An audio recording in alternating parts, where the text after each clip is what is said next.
Welcome to our grants training webinar today, provided by Sharon Adams, the Catholic Foundation's grants manager.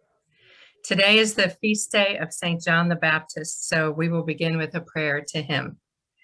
Oh God, you gave St. Elizabeth in her old age the gift of a son, St. John the Baptist, who would prepare the way for Jesus to begin his ministry here on earth.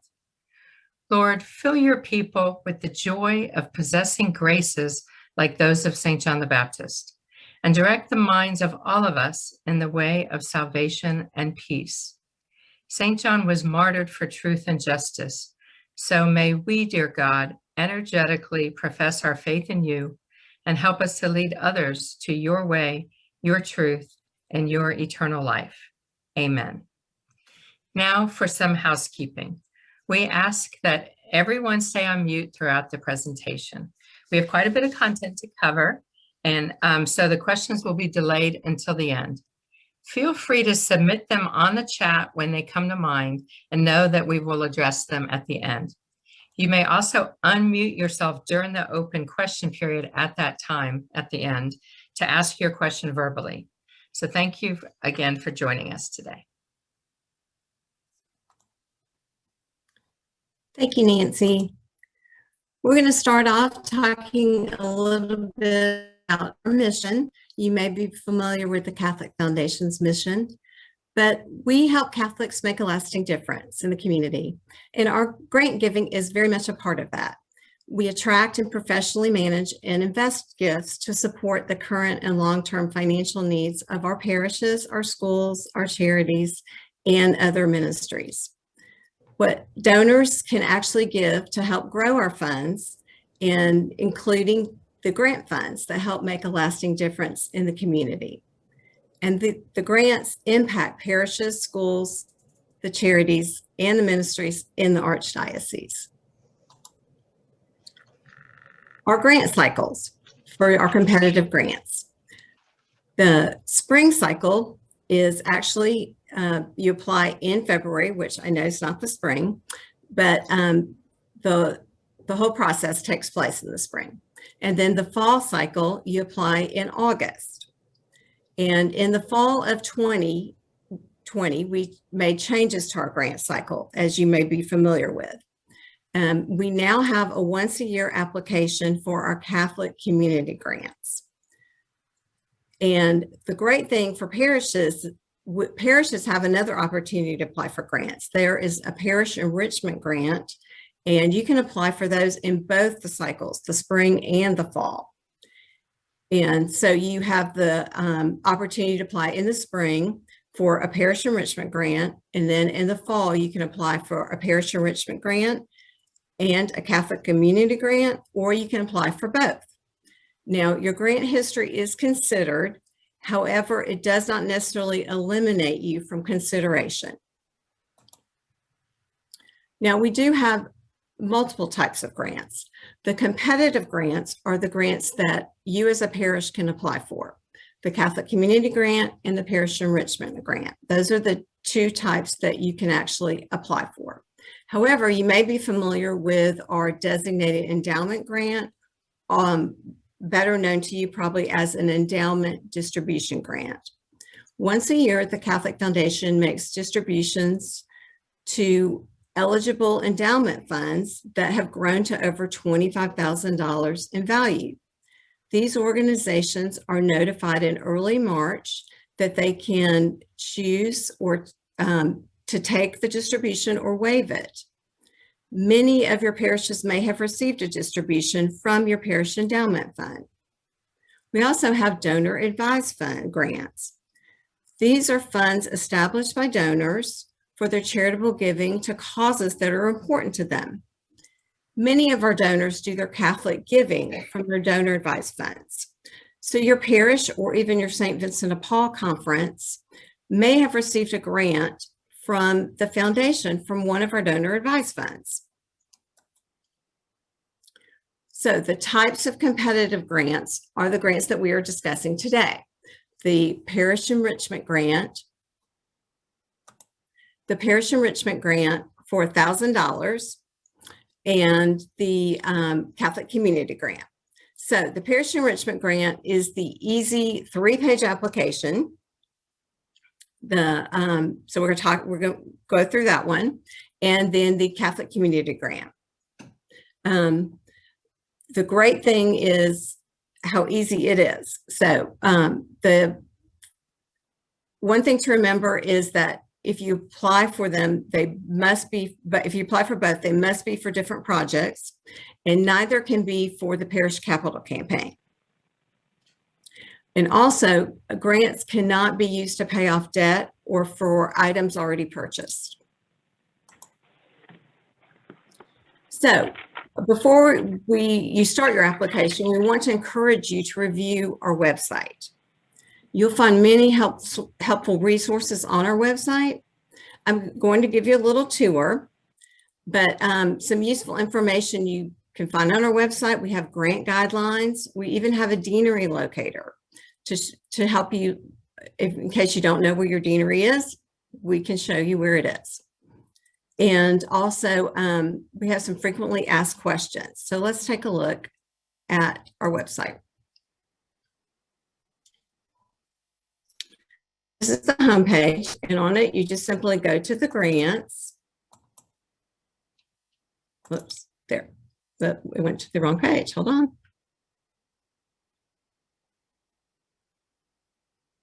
Let's see. There we go. Okay. All right, here we are. This has information about our grant impact. In 2020, we gave out $2.4 million. This year, we hope to reach $3 million in grant giving. It has information on our grant priorities, which we're going to talk about. And here's our grant graphic about when you can apply for grants. And here are our grant guidelines and information about the grants process. We're not going to go through this completely, but just to show you what's on it, it has information about the grant priorities, application requirements, and the grant cycles. So that's some good information you can look at. And the deanery locator. Oops, I forgot to go to that. Let's see. Let me go back real quick. Sorry.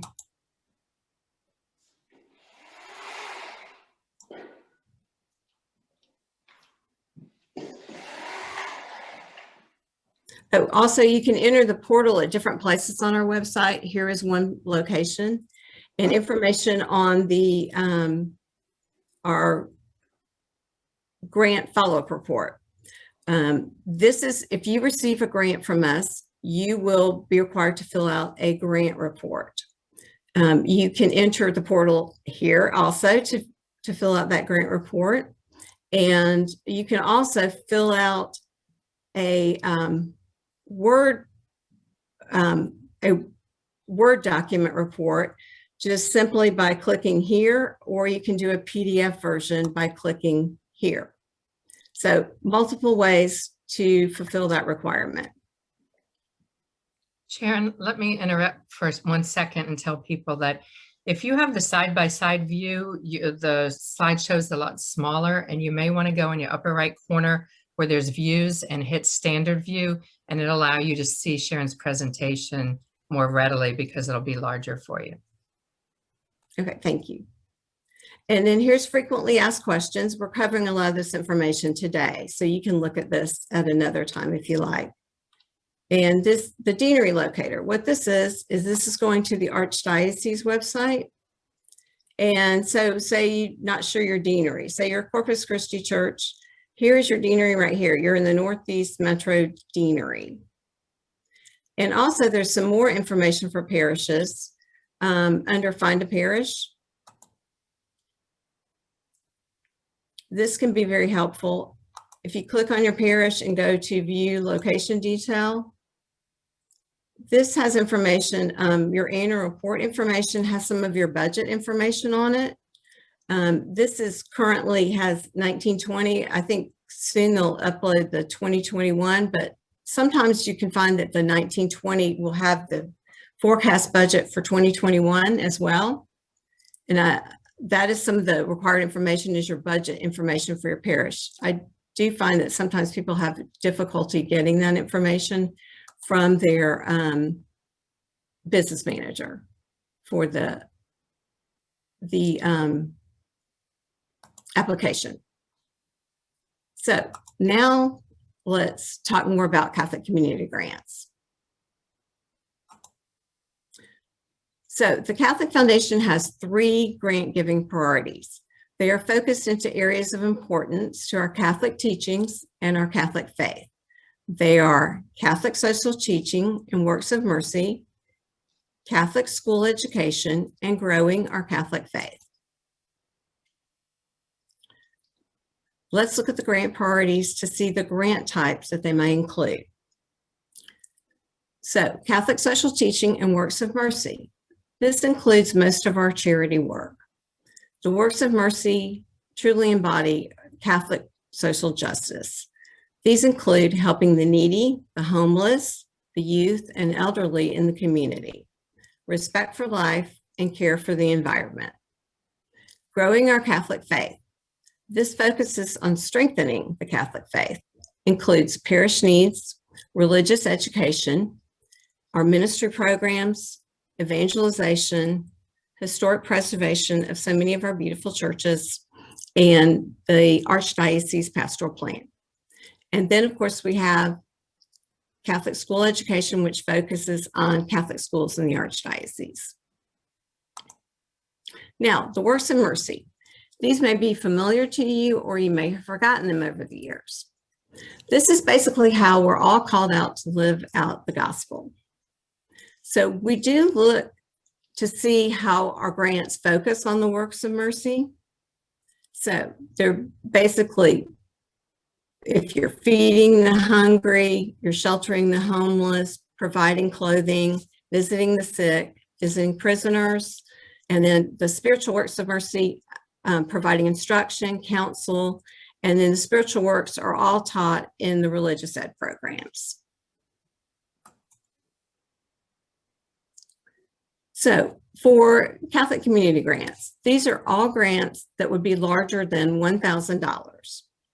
Our average grant award is around $3,500 to parishes and nonprofits. So we don't really tend to award large grants.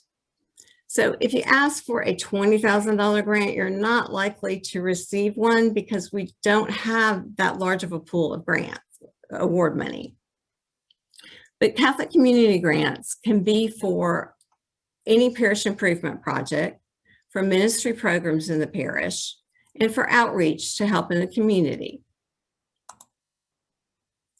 Now let's look closer at parish enrichment grants. Parish enrichment grants are limited to $1,000 grants. We give those out twice a year in each grant cycle, the spring and the fall. And typically we give one per deanery. There's 10 deaneries in the Archdiocese. So if we don't receive an application from one of those 10 deaneries, a grant can be awarded to another parish in a different deanery.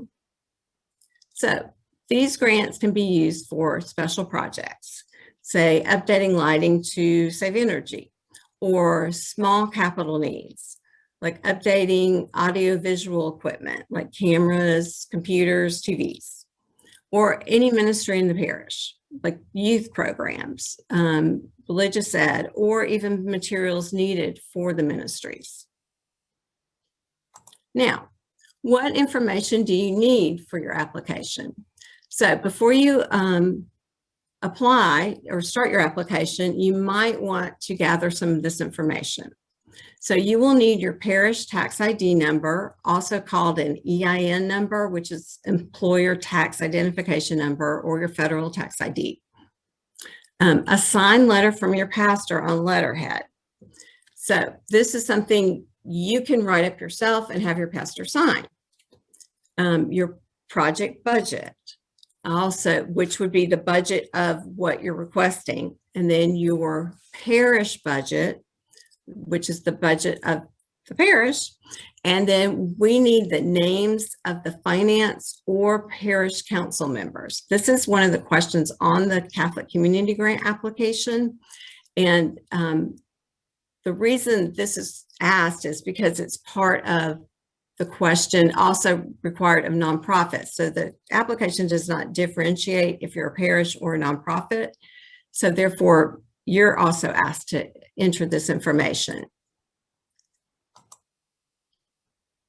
So how do you apply for a grant? So I'm going to show you how to register for the portal, but let's go through what you actually need to do. The easiest way to register for the portal is through the login button on the main page. But all our applications must be entered online. We do not accept any paper applications. So if you send one in, we're going to tell you you have to enter it online. So when you register, you simply log in. I'll show you how you do it. We're going to walk through the steps. But the great thing about parishes is all our parishes are in our database. So you can just search for your parish and it will be in there. And the easiest way to find a parish is to use ST period for saint. That's the way they're all entered into the database. So there's no need to type out the word saint or anything like that. That's the easiest way to find it. If you try to use something else, it won't find it. So that's the key to finding your parish. And you must register per user. Each user should have their own login. You also can't go in and change someone else's name on a login. You have to create your own. And then once you've registered, due to the different levels of permission, there's like administrator, things like that. They have to be approved. Therefore, you can't instantly log in once you register. You usually are approved by the next day at the latest. The exception that would be on the weekend. But once you're approved, you'll receive an email from the Catholic Foundation. In addition, you'll receive a separate email with a confirmation code that you enter at your first login. So let's take a look at how to register. So here is the login button right here on the homepage. So you go here to register. And today I'm going to register as Leslie. Let's see. Make up a password here.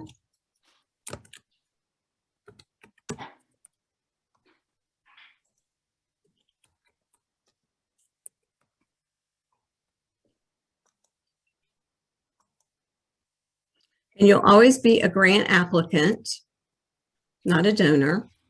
And then you can search for your organization.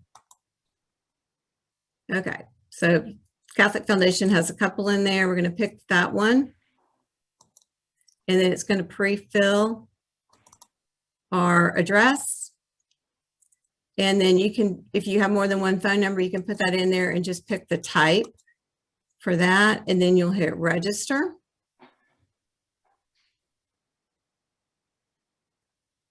And what it's going to do is it's going to send you that confirmation code, ask you to fill it in. And of course, it gives you the opportunity, your computer may give you the opportunity to save your password. And then once you get that login, you can go and log in. Now I'm going to log in as me to show you what you get or see. And this is what, when you log in, you'll see welcome grant applicant. And this will show you the grant cycle dates. And if for the, when the grant cycle is open, it will show you the available applications right here. And if you have logged in before, you will see your saved applications that you have entered before. So see, it's pretty easy to register for the portal. Okay, so now let's walk through an application. I can show you how simple they are.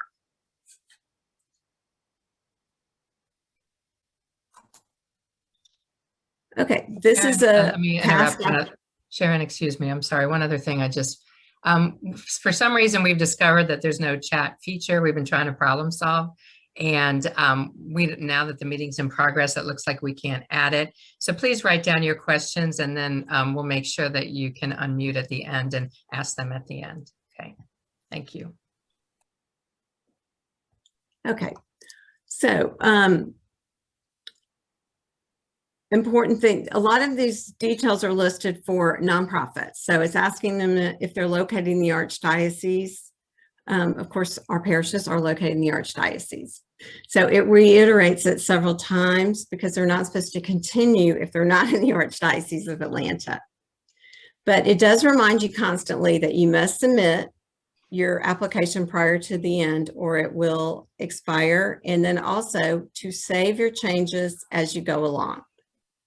So that's on every page to save your changes. So much longer than you needed to for a while. Okay, and then of course this first question is really for nonprofits, asking them if they're located in the Archdiocese. So you'll just hit next to go to the next screen. The applicant information is basically your contact information. And these, anytime you see the red shaded fields, those are required information. And anytime you see this, the drop downs are you just pick an answer. So like, for example, here, how did you hear about the foundation? You could say presentation since you attended the grants training presentation. Organization type, your answer would be parish. So makes it pretty simple because you can just click on an answer. And then, so do you know your deanery? You better say yes because you know where to find it, right? And then you just click on what your deanery is because now you know where to find it. And then you enter your mission, your contact information. We do ask for 2 contacts, a primary and a secondary. And we will use the primary contact as the person we will mail information to. So please make sure it is someone that, and also the person that will respond back to us if in email. So please make sure that is the correct person. Okay, and here's the question regarding the finance or parish council. This information is required for nonprofits as well. So this is where we ask you to enter this information. And I do ask one favor. If you could enter this with commas in between, so many people cut and paste it with bullets. And then this is something we have to revise. So if you could enter it with commas, that would be so appreciated because we do have to revise that if you cut and paste it. Okay, then we go on to the next screen. This is our project data. This is basically the grant impact. Who is this grant impacting? So this is our grant priorities. So you would pick either social teaching and works of mercy or growing our Catholic faith if you're a parish. And what is the general purpose of the grant? Capital operations program. Capital would be if you're building something or buying something. Operations would be for the operations of the parish, and program would be, for example, like religious education program. So that's, if you ever have a question on that, you can ask us. Age group. This would be, are you serving children, seniors? You can select more than one answer on the age group if you're serving more than one age group.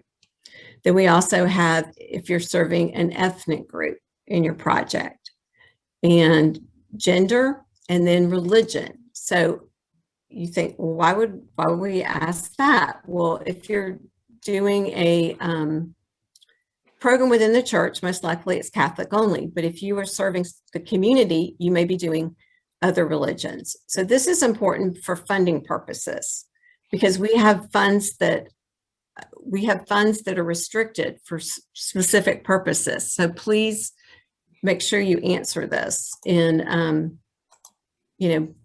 well, you have to answer that because it's a required question, but it does matter to us how you answer that.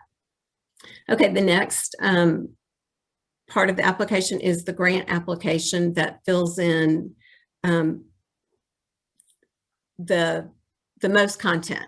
So this will take your most time on it. This has your budget information as well as some longer questions. There are probably 5 paragraph style questions. So it asks about your funding and how it will be funded and sustained. It asks about, let's see, other funding sources and a brief description of your organization's history, how the grant will be used, and as well as how is your project unique and how you'll measure the effectiveness of the project. So this page will take a little more time. So you may even want to do this page on at a separate time. These are the required attachments. We're going to go into this in a little more detail on a separate screen, but basically a parish is required to have 4 attachments. The cover letter, your tax letter, or you can have the copy from the Kennedy Directory showing that you are a Catholic entity, your project budget, and your organization budget or parish budget. Sharon, can you go back to the one that had the blocks? You were going to mention something about word count there. Can you point that out? And yes, let's see. Oops, this one, grant application. Yes, okay. This shows, so as you type, it counts down the number of characters remaining. So what happens on this is if you, you have 500 characters, so you are limited in how many characters you can use.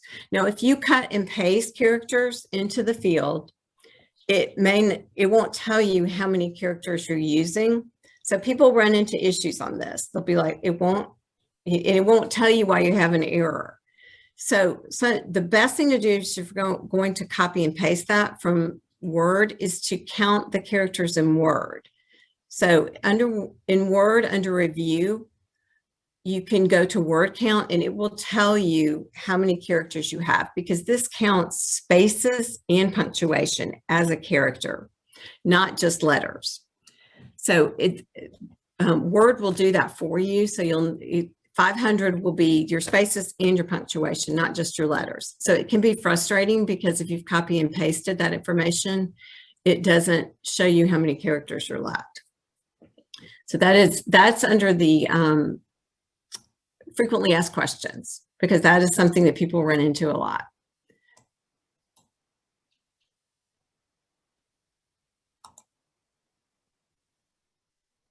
Okay, and I'm going to show you the follow-up report. On your application, this does not appear, but once your application is saved and you've been given a grant award, the follow-up report will appear.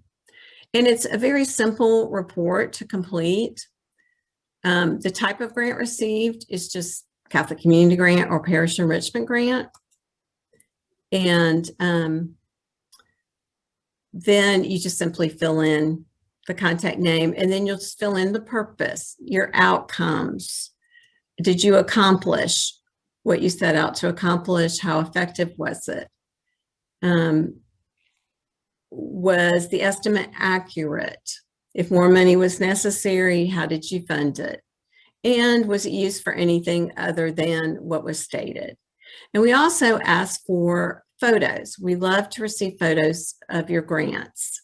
And you can upload it here, you can email them, but we do need permission to use those photos. And this is a wonderful place to check that we have permission. And if there are minors in those photos, here's a separate permission to check. So this can all be done online as part of your application. Very simple. And it is the same report for Parish Enrichment grants as Catholic Community grants. So let's take a look at the Parish Enrichment Grant.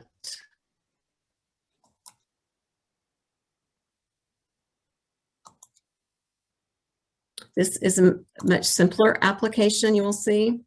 Same thing, this is your basic contact information. Same drop down, what dean are you located in? And you know where to find that now. And same thing, grant parties for parish enrichment grants. Catholic school, it doesn't appear there. So it's less categories. General purpose, tip program ministry or small capital improvement. Your impact areas. I didn't click on that on the other one. So impact areas, you can have many impact areas. I think there's 11 in total. So what is the impact area of this grant? So as you can see, there's many. For a parish, it may be spiritual growth. It could be, you may have your columbarium. You could be helping people in need in the community, or other parish needs. Same thing, age group, gender, religion of the participants. So for Parish Enrichment Grant, it will always be $1,000. Most likely on the next grant cycle, you will just see the $1,000 in there. And just a short, these have less characters, 250, 200. So you don't even have to write as much. Same thing. How will the grant be used to enrich the parish, the pastoral need being met, and the financial need. And this one only has 2 attachments, the letter from the pastor and the project budget. And then again, once the application has been saved and the grant has been awarded, you will find the follow-up report is the same follow-up report as the Catholic Community Grant. And those are our applications.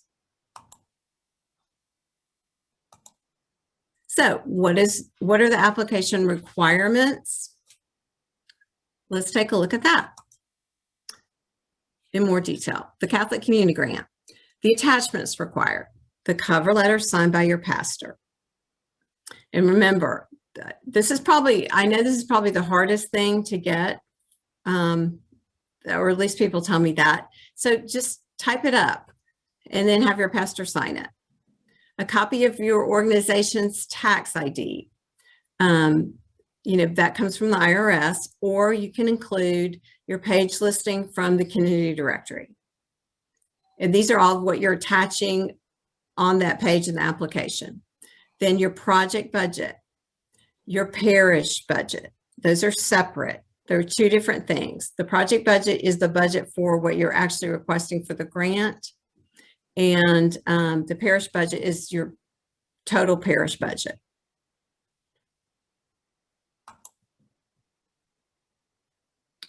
Parish Enrichment Grant, what's required to be attached. The cover letter from the pastor and the project budget. Here are 2 samples just to see how simple they can be. The letter does not have to be elaborate. This is like a little 1 paragraph, just explaining the need of why they want to request the grant. And, like I said, if you type it up, it will definitely expedite the process in getting that letter. And you know in advance that you need it, so you can start early on the grant. And this is a nice project budget because it shows us the number of students, the cost per student, and the parish is funding part of this and they're requesting part of it from us. So what does a well-written proposal look like? Well, it follows all the directions, nothing's missing. They didn't leave any blanks. They didn't say, oh, I need to get this to you later, anything like that. They didn't attach the same budget for the project budget and the organizational budget. And the project budget's clear. Sometimes people will attach like a budget for multiple things and then like say, well, part of this is the project budget. So it's nice when we have a clear-cut budget just for what you're requesting, like the budget I just showed you. So that we don't have to guess, well, what actually are you applying for? And it aligns with our grant priorities. And it also explains the need that it's meeting in the parish or in the community. And why is the funding needed? Now, the best advice that I can give you is don't wait until the last minute or the last day to apply. Inevitably, something will go wrong. So, you know, you won't be able to get information or get that signed letter. And we don't want you to feel like this little cartoon with feel like the clock is ticking. So other considerations. We do have restricted funding for specific focus areas. We also look to make an impact in different categories and in geographic areas of the Archdiocese. So to explain that, many of our funds are established to help the general community, not just Catholic parishes or schools. So we have 3 funds that help parishes. However, depending on the grant purpose, we can award from one of our other established 8 grant funds designated for a specific purpose. So if your grant is helping the homeless or seniors, we have grant funds established for those purposes. The grant details are important, so be sure to give the details regarding who your grant assists. It does matter, particularly for funding a grant. Also note that funding is actually decided by the grants committee, so you cannot apply to receive grants from specific or named funds. And our largest grant fund is actually for Catholic schools, so you will see larger grants to schools as a result. However, it is restricted for schools only. But the good news is we're trying to grow our parish funding so we can award more grants to parishes. Now, one thing to ask yourself, does your grant make impact? Is your application inspiring? Is it measurable? Is it practical? Is it achievable? Is your grant application clear, and is it timely? Is it something that can be achieved in a short amount of time? Now, the grant awards. It's easy to say, well, you know, I'm applying in February. Why does it take so long to get a grant award? Well, here's the timeline of why that does take so long.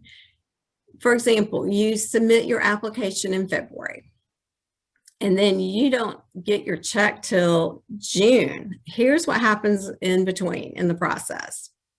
So once it's submitted, for example, in the spring, after it's submitted in February, in March, the Catholic Foundation is conducting due diligence. Like, for example, for a nonprofit, we have to verify that they're in good standing with the IRS, that their missions in agreement with the Catholic social teaching. Then we're reviewing all the grant applications for parishes and for nonprofits. And then the grants committee meets twice during the month of April. They recommend Catholic Community Grant Awards to the board for approval. And then the Pastor Advisory Council reviews the Parish Enrichment grants, and they recommend those to the board, and they meet in they meet in May. Then the board meets and they approve all the grants. They also meet in May. Then we notify who has been awarded grants, and we email the grant agreements. Depending, because of the Memorial Day holiday, you may receive notice in May, but most likely it will be June. And then you sign that grant agreement and we send you your check. So most likely it will be June before you actually receive your check. Then your grant follow-up report will be due the following February. So if you submit a grant in an application in February, the following February is when your grant report will be due. So for the fall, same thing. You submit in August. September, we're reviewing those applications. And then the grants committee meets twice in the month of October. The Pastors Advisory Council will meet in November. And then the board meets the latter part of November. And then again, the Thanksgiving holiday, depending on when it falls, you'll be notified and you'll receive your grant agreement. You'll return it. But like I said, the check most likely is going to be December before you receive that check. And then the follow-up report will be due the following July. So for anything submitted in August, the follow-up report will be due the following July. So if you do receive grant award, there are things required of you. That would be complete a grant agreement and send it back, and then your check will be mailed. So we ask, if you do receive a grant award, we ask you to sign that grant agreement quickly and send it back. We do find that parishes have the most trouble following through on this. And it can be frustrating when we have to follow up repeated times just asking for that grant agreement. Also, once we mail your grant check, please cash it. We can't tell you how many parishes do not cash their checks. We realize that parishes do not go to the bank as often as other organizations, but we're talking weeks sometimes that go by and we have to follow up, and then it's just sitting on someone's desk. So there's so many organizations that would love to have this grant money. So one of the ways you can show your appreciation is by being responsible and following through on all these tasks. So thank you. We appreciate that. So on the grant report that is due, we went through when they're due. So spring reports are due actually February 15th of the following year. Fall reports are due July 30th of the following year. But remember, if you don't turn those in, it makes you ineligible to receive a grant if you apply for another one. So that is very important that you do follow through on that as well. Also, we ask you to share your grant good news about your grant on social media, in your newsletters, and in your bulletins. In turn, we'll repost it to make aware of the good things you're doing in your parish. We hope that this will bring interest to your projects and prompt more donations and involvement from your parishioners. We also love to receive photos from your grant projects with your grant reports. We will share their smiling faces in your publications and on our social media. Now, here's some examples of things people have posted on their social media and even on a media board of their gratitude. And we've reposted those. So we do share your gratitude and we thank you. But besides, doesn't everybody love to know what other parishes are doing? So in review, here's some of the upcoming important dates to remember. So if you received a grant in the fall of 2020, your grant follow-up report will be due on July 30th. And if you want to apply for a grant in August, please turn it in.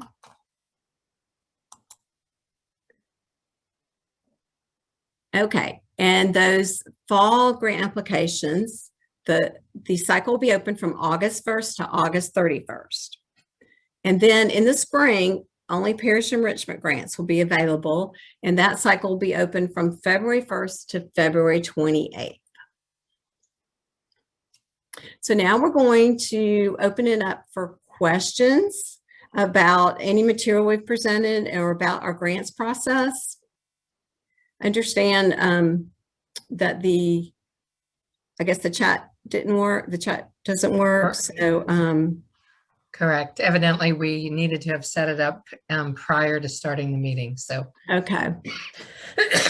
So please just unmute yourself and we'll start asking and you know, we'll just, I think we should be able to monitor it pretty well. Any questions that people have? I know Sharon did an excellent job covering the content, but perhaps there's some specific things. Okay, Father Brian. Yeah, thank you. Could you restate the difference between the Parish Enrichment Grant and the Catholic Community Grant and what the criteria is for those? Well, the number one thing is a Parish Enrichment Grant is limited to $1,000. And a Catholic Community Grant is for anything over $1,000. Now, what you apply for it could be the same, but it's really the amount is the main difference. But you can't apply for the same thing to both of them at the same time. So, you know, if you are doing a Catholic Community Grant and a Parish Enrichment Grant, they need to be for two different things. Also, when you do a Catholic Community Grant in August, you are also competing against a lot of nonprofits that may not be Catholic, but are doing the kind of work we support, like serving the homeless and all. So whereas Parish Enrichment Grants are only for parishes, and those are nominated by the Pastors Advisory Council, whereas a grants committee looks at the Catholic Community Grants. Thank you so much. Welcome. Other questions?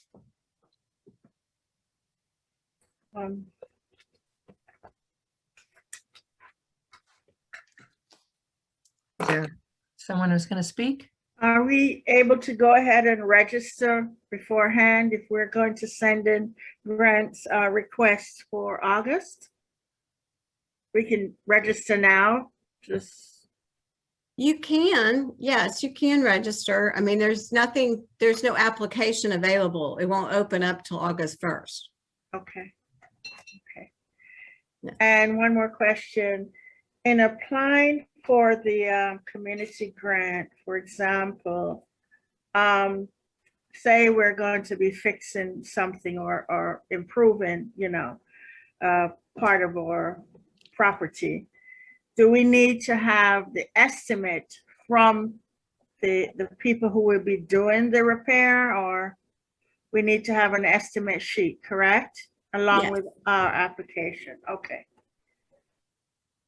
That would help you prepare the budget, you know, the project budget. Otherwise, how would you prepare that?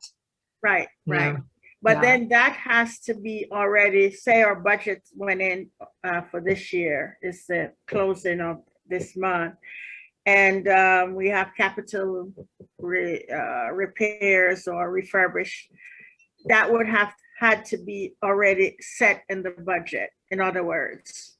Well, I don't think all capital repairs are actually pre-budgeted for your parish budget. Okay, So you could have your parish budget and then you can have the special project budget that you're working on if Okay. it's come up since then. okay, just want to clarify that. Okay. Right.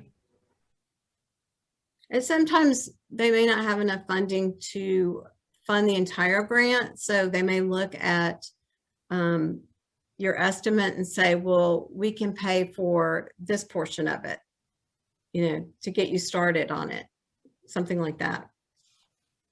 So it helps them, like Sharon's saying, analyze what they think they can do that might be impactful or helpful. Yes. And, you know, those parish enrichment grants, the pastors are looking at those and they like things that really have a ministry focus, you know, Yeah. of some sort, whether it's with the youth or religious ed or a Hispanic population or in the community or something. They tend to like the, you know, because the idea of it is supposed to enrich the parish, you know, so those pastors will look at that and see what the needs are. But we do a lot of capital things, small capital projects out of those, or the Catholic community, like if you need equipment to help the youth ministry program, for instance, that you know, we would do a capital, but we don't do capital campaigns. Right.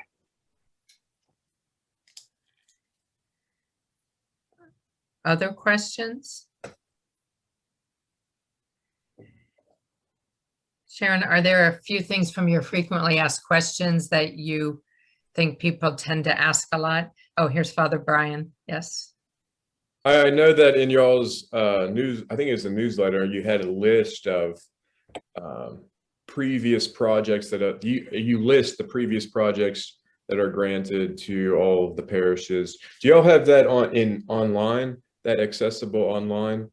Because I know it's pretty cool to see what everybody was doing and what what the projects were.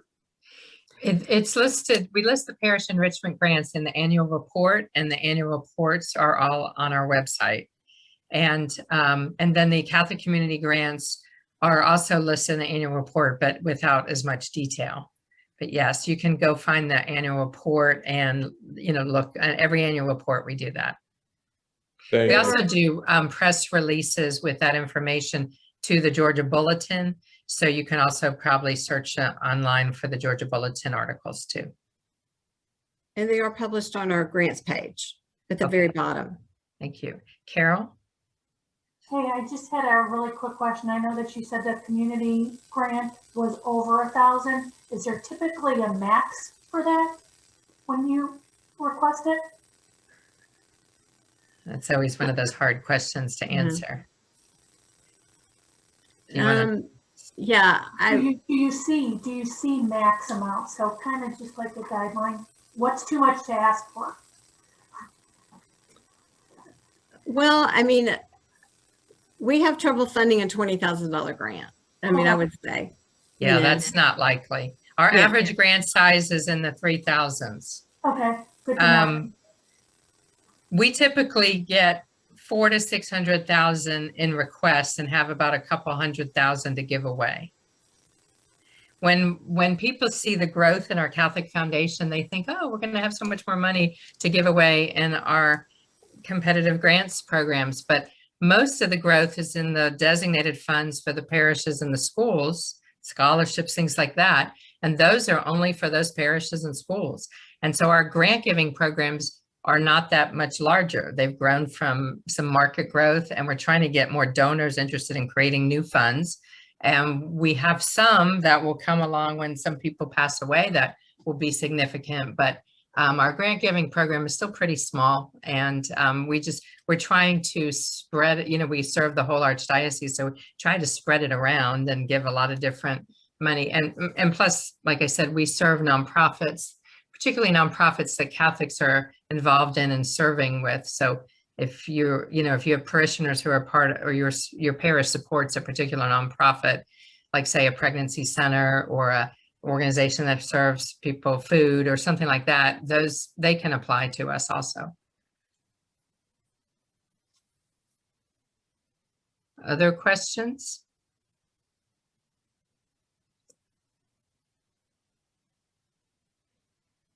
It's a lot of information, and when you work on it, you may have more questions. And if so, Sharon is the person you reach out to. She's the one who's our resident expert on this, and she can help you with that process. And the one thing I did want to say was that do not ask a request to pay off debt, a project that already happened or something that's already passed.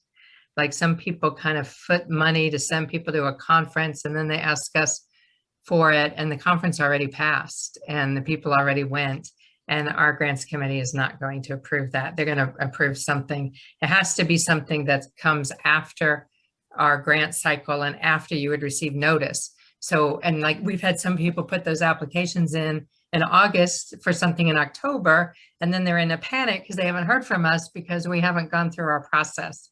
And it is a long process, but it's a good one. And there's a lot of thought and due diligence put into it to make sure that our board is comfortable with approving those grants.